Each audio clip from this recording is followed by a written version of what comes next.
ishlar bo'lsa, tasodif qodir ne ishlarga.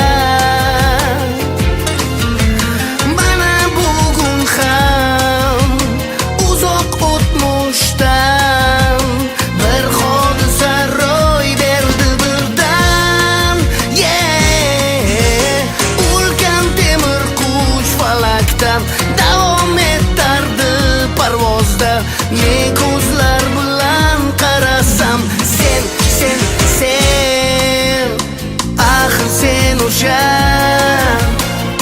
mening uyqusiz tunlarim, axir sen o'sha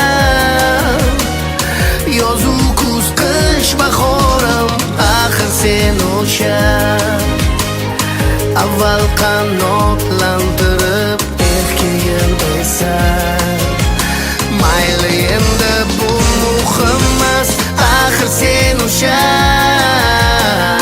yoningda jajji qizcha, xuddi o'zingga o'xsharkan yoshligingga, jilmayar menga senikiday ovozi bu mo'jiza, bu mening baxtli parvozim.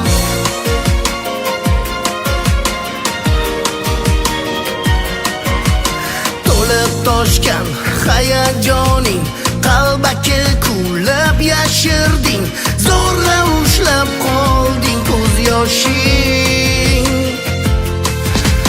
Nima sezdi vujuding, yo qiynaldi vijdoning, olib qochma mendan nigohing. Nega shu bugun kim bilardi ayt, aynan bizga bog'liq vaziyat. Bu holat qaydan, savol bermayman, sen qo'rqma, ayblamayman, yo'q daxling. Shunchaki bir yurak bo'lgan edi chilparchan, axir sen o'sha mening uyqusiz tunlarim, axir sen o'sha yozu kuz qish bahorim, axir sen o'sha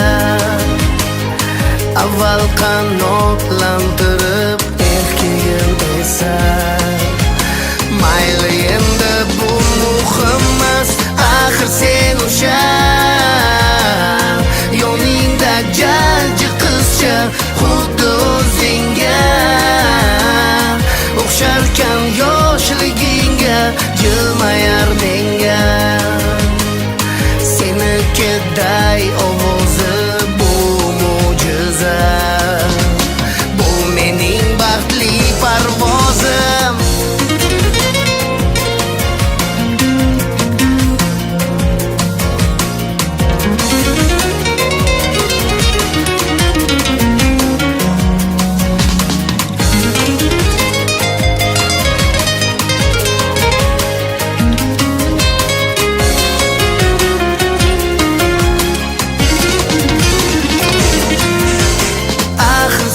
O'sha mening uyqusiz tunlarim, axir sen o'sha yozu kuz qish bahorim, axir sen o'sha avval qanotlantirib